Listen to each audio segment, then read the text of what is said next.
Welcome to Workplace Psychology with Dr. Martha Grajdek. I'm Dr. Martha Grajdek.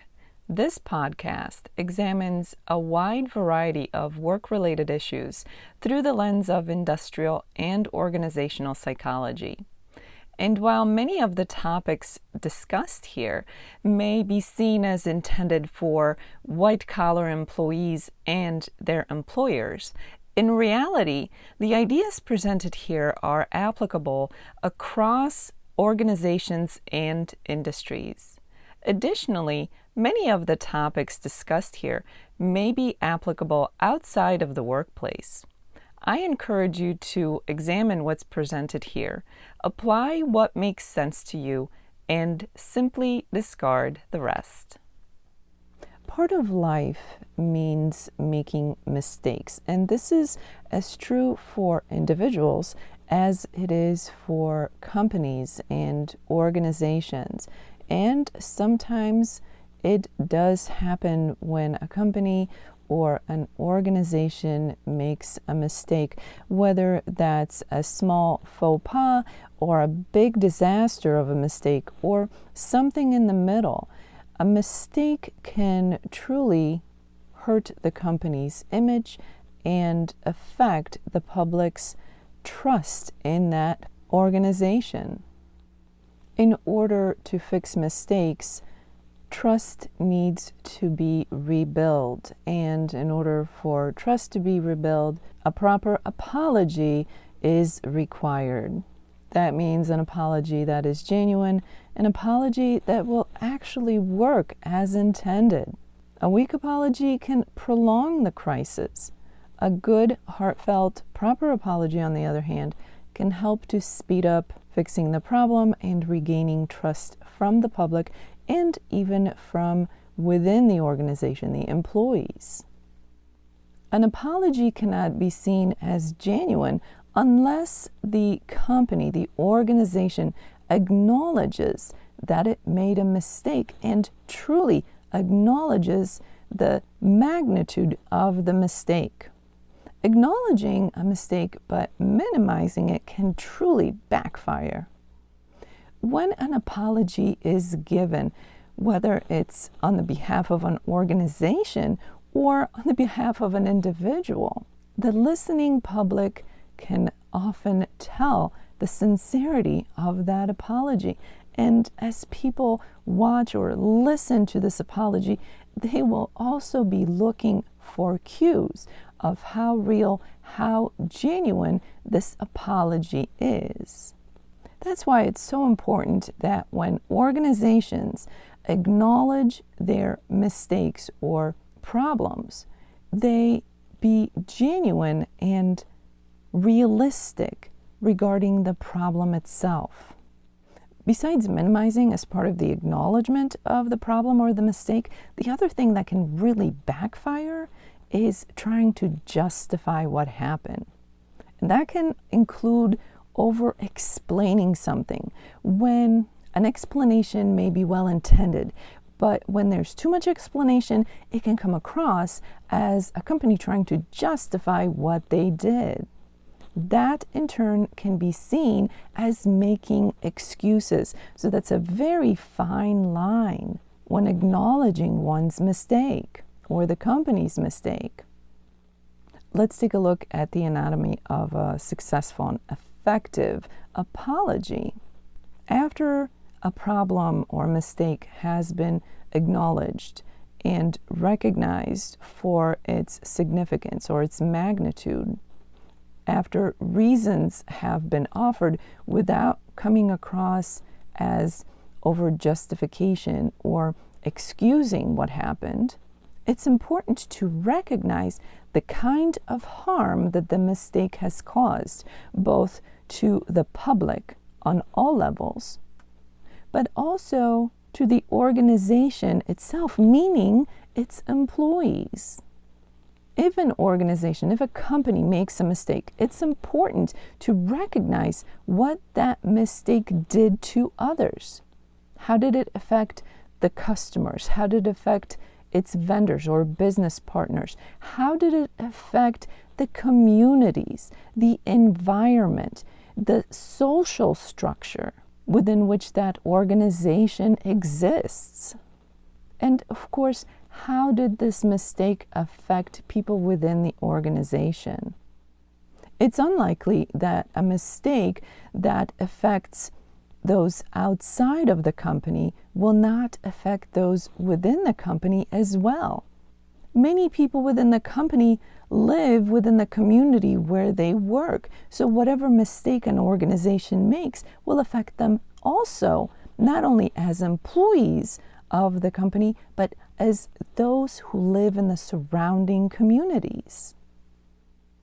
Once an organization recognizes what kind of harm and to whom the organization has caused, it's important to own your mistake. Do not point fingers, do not blame. Do not point down at subordinates, but rather take responsibility as the organization. And those at the very top of the organization are there for a reason. They have the greatest responsibility, which means that when chips are down, when mistakes are made, they are the people who are held responsible first and foremost. This is why when an apology is being made, those are the people who should be making it.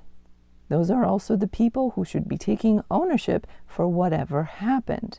That's the price of being at the top. Next, you want to outline the steps for whatever repairs you will be making as an organization to either remedy the mistake, compensate those affected, or generally do whatever you can to improve the situation that you as an organization has caused. And while the steps don't have to be extremely detailed, don't be overly vague in your explanation. Give people something that they can understand and expect as time passes so they can hold you responsible. They can hold you to your word, because after all, your apology means nothing if you don't intend to fix what you broke.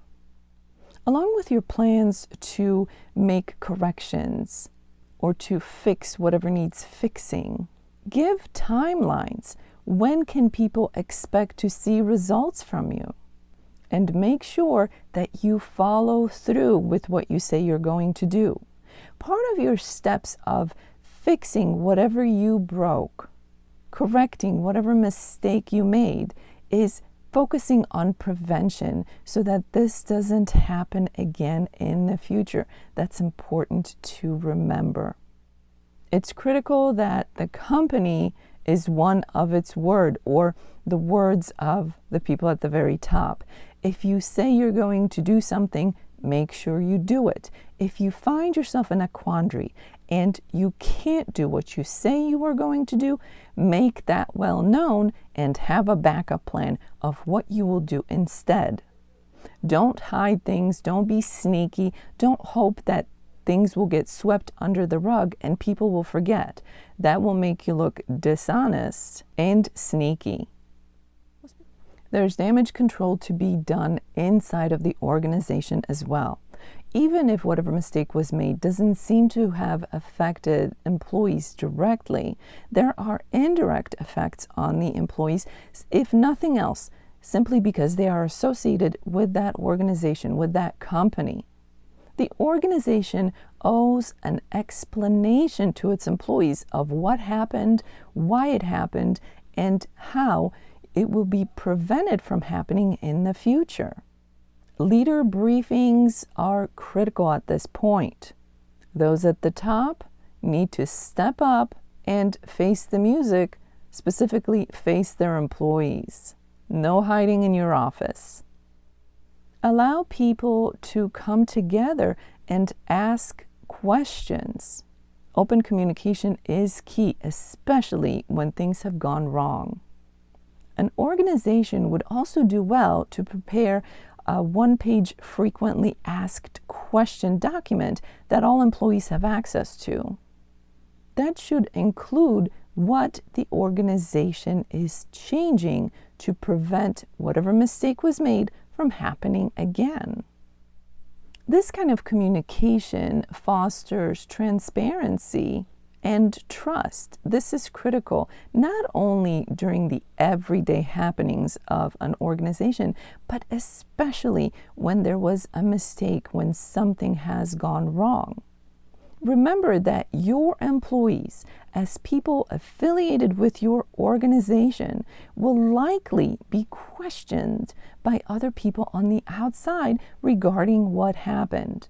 It's best that they know what the facts are and what's appropriate to share with the public, rather than allowing people to guess, speculate, and create their own answers or their own stories. That can only lead to things like rumors and speculations that could backfire in the long run. An organization should want trust and engagement from its employees, but this is even more important when we're talking about damage control after a mistake has been made. When it comes to external communications, a company should really focus on maintaining a single source of truth. This would discourage different versions of what happened, what's being done, and what the public can expect.